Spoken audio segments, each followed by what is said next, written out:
This is Kindergarten GoMath, Chapter 9 review.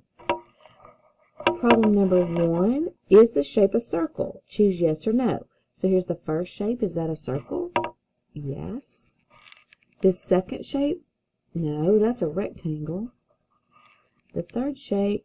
Yes, it's a blue circle. For question number 2, mark under all the shapes that have curves. So a curve, this shape curves, it's a circle. This is a triangle. No, it doesn't have curves. Here's another circle. It has curves. And here's a square. It doesn't have curves.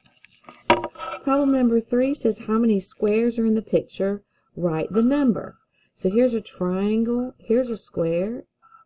And here's a square, a circle, and that's a rectangle. So we only have 2 squares in this picture. And there's the 2. Go to the next page in this video as well.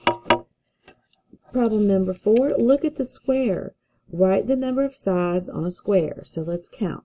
1, 2, 3, 4. There are 4 sides on the square.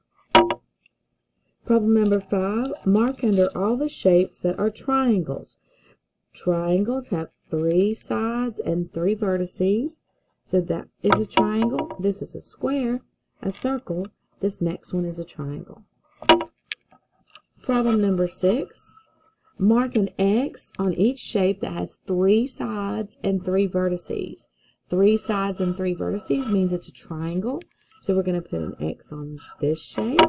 3 sides, 3 vertices. 3 sides, 3 vertices. 3 sides, 3 vertices.